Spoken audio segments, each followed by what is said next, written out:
അടുത്തത് ദീപ്തി എന്ന് പറഞ്ഞിട്ടുള്ള ഭക്ത ചോദിച്ച ചോദ്യമാണ്. കുഞ്ഞ് ജനിച്ച സമയത്ത് കുഞ്ഞിന്റെ അതേ തൂക്കത്തിലുള്ള, ഇത് 3 വയസ്സാണ്, കുഞ്ഞിന്റെ അതേ തൂക്കത്തിലുള്ള മിൽമ നെയ്യ് കൊണ്ട് തുലാഭാരം നടത്താമെന്ന് പ്രാർത്ഥിച്ചിട്ടുണ്ടായിരുന്നു തൊട്ടടുത്തുള്ള ശിവക്ഷേത്രത്തിലെ.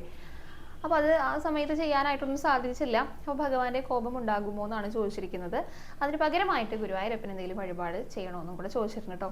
ഇതെനിക്ക് തോന്നുന്നു ഞാൻ മുൻപൊരിക്കൽ പറഞ്ഞിട്ടുണ്ട്, പക്ഷേ ഈ ഭക്ത അത് കണ്ടിട്ടില്ല എന്ന് തോന്നുന്നു. അപ്പോൾ ഒന്നും കൂടെ പറയാണ്, പകരമായിട്ട് നമുക്ക് ഒരു വഴിപാടും ഇല്ല. അത് ഏത് ക്ഷേത്രത്തിലാണെങ്കിലും നമ്മൾ എവിടേക്ക് വേണ്ടിയിട്ടാണോ പ്രാർത്ഥിച്ചിരിക്കുന്നത് അവിടെ തന്നെ അത് ചെയ്യേണ്ടതാണ് കേട്ടോ. അപ്പോൾ ശിവക്ഷേത്രത്തിലേക്കാണ് വഴിപാടിന് പ്രാർത്ഥിച്ചിരിക്കണമെന്ന് പറഞ്ഞു, അപ്പോൾ അവിടെ തന്നെ പോയിട്ട് ചെയ്യാം. സാമ്പത്തികമായിട്ടുള്ള ബുദ്ധിമുട്ടുകളൊക്കെ പലർക്കും ഉണ്ടാകും, അപ്പോൾ നിലവിൽ ചെയ്യാൻ പറ്റുന്നുണ്ടായിരിക്കില്ല. അപ്പോൾ അവിടെ ഭഗവാന്റെ അടുത്ത് പറഞ്ഞിട്ട് വരിക, ഇപ്പോൾ ഭഗവാനെ നിലവിൽ എനിക്കത് സാധിക്കില്ല, ഇത്രയും തുകയൊന്നും എടുക്കാനായിട്ടുണ്ടാകില്ല, എത്രയും പെട്ടെന്ന് ഞാൻ ചെയ്തോളാം, അതിനുള്ള വഴി ഭഗവാൻ തന്നെ ഉണ്ടാക്കി തരൂന്ന് ഭഗവാന്റെ അടുത്ത് പറയൂ. അതെല്ലാം ശരിയാകും കേട്ടോ.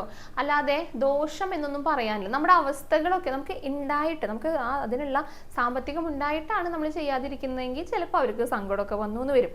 പക്ഷെ അങ്ങനെ ഇല്ലാത്ത പക്ഷം അതൊക്കെ മനസ്സിലാക്കാൻ സാധിക്കുന്ന ഈശ്വരന്മാരാണല്ലോ. അപ്പോൾ മഹാദേവന്റെ അടുത്ത് പോയിട്ട് പറയുക ഇങ്ങനെയൊക്കെയാണ് കാര്യങ്ങൾ എന്നുള്ളത്. അപ്പോൾ അതിനുള്ള വഴി തീർച്ചയായിട്ടും മഹാദേവൻ തന്നെ കാണിച്ചു തരും കേട്ടോ. ഗുരുവായൂരപ്പൻ അങ്ങനെ പകരം വഴിപാടൊന്നുമില്ല. എന്തെങ്കിലും വഴിപാട് കൊടുക്കണം എന്ന് ആഗ്രഹിക്കുന്നുണ്ടെങ്കിൽ എന്നിട്ട് കൊടുത്തോളൂ. അല്ലാതെ ഇതുമായിട്ട് ബന്ധപ്പെടുത്തിയിട്ട് നമുക്കൊരു വഴിപാടും പറയാനായിട്ട് സാധിക്കില്ല കേട്ടോ.